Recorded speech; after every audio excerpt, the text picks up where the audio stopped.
भाई लोग नमस्कार, हर हर महादेव। सबसे पहले आप सभी भाइयों को श्रावण मास की हार्दिक शुभकामनाएं। और आज के इस वीडियो में पवन सिंह जी के बोलबम गाने से जुड़ी बहुत ही बड़ी अपडेट लेकर आया हूं, जो कि आखिरकार पवन सिंह जी के कितने और कौन कौन से बोलबम गाने का शूटिंग कंप्लीट कर लिया गया है और किस किस बोलबम गाने का शूटिंग अभी बचा हुआ है और कब से इन बोलबम गानों का शूटिंग को स्टार्ट किया जाएगा।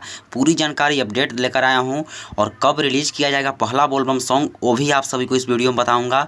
उससे पहले आप सभी को बता दूँ कि आप सभी देख रहे हैं स्क्रीन पे जो वीडियो क्लिप चल रहा है, ये जो पवन सिंह जी का शूटिंग चल रहा था, कल ही इस गाने का शूटिंग किया गया है। पवन सिंह जी और आकांक्षा दुबे का यह वीडियो है, जिसमें पवन सिंह जी और शिल्पी राज का यह डुएट सॉन्ग है। तो आप सभी को बता दूं कि ये पहला सॉन्ग है। जी हाँ, ये सॉन्ग अलग है भाई लोग। और ये जो तस्वीरें आप सभी देख रहे हैं जो अभी वायरल हो रही है, पवन सिंह जी और स्मृति सिन्हा की जो शूटिंग चल रही थी, बीते रात को ही इस बोलबम गाने का भी शूटिंग पूरा किया गया, जो कि पवन सिंह जी और स्मृति सिन्हा जी इस बोलबम सॉन्ग में नजर आने वाली हैं। और यह गाना भी पवन सिंह जी और शिल्पी राज का डुएट सॉन्ग होने वाला है। तो भाई लोग आप सभी को बता दूं कि ये जो वीडियो क्लिप आप सभी देख रहे हैं, ये अलग सॉन्ग का शूटिंग है, अलग बोलबम गाने का, जो कि आकांक्षा दुबे और पवन सिंह जी एक वीडियो में नजर आने वाले हैं। और ये जो आप सभी तस्वीरें देख रहे हैं स्क्रीन पे, ये अलग गाना का शूटिंग है। जी हाँ, ये भी अलग बोलबम सॉन्ग का शूटिंग है। तो दो गाने का शूटिंग गोरखपुर की धरती पर पूरा कर लिया गया है पवन सिंह जी का।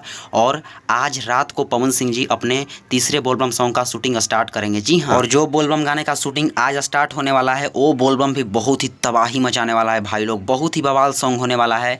लेकिन आप सभी को बता दूं कि सावन का महीना तो चढ़ गया, लेकिन आखिर पवन सिंह जी के पहला बोलबम सॉन्ग आप सभी को कब देखने को मिलेगा। तो आप सभी को बता दूं कि पवन सिंह जी का फर्स्ट बोलबम सॉन्ग इस बार के आप सभी को प्रथम सोमवारी को, जी हाँ, सावन के जो पहला सोमवारी आने वाला है, यानी कि 18 जुलाई को आप सभी को पहला बोलबम सॉन्ग पवन सिंह जी का देखने को और सुनने को मिल जाएगा। तो चलिए, यही कुछ अपडेट थी, सोचा कि आप सभी को शेयर कर दूं। तो भाई लोग, पवन सिंह जी के बोलबम गाने से जुड़ी और भी वीडियो क्लिप्स एवं और भी तस्वीरें आएंगे। तो सबसे पहले मैं आप सभी को पावर न्यूज़ भोजपुरी के चैनल के माध्यम से दिखाने का प्रयास करूंगा। उसके लिए आप हमारे चैनल को सब्सक्राइब कर लें और बेल के आइकन को प्रेस कर लें। तो चलिए, जय हिंद, हर हर महादेव, जय श्री राम।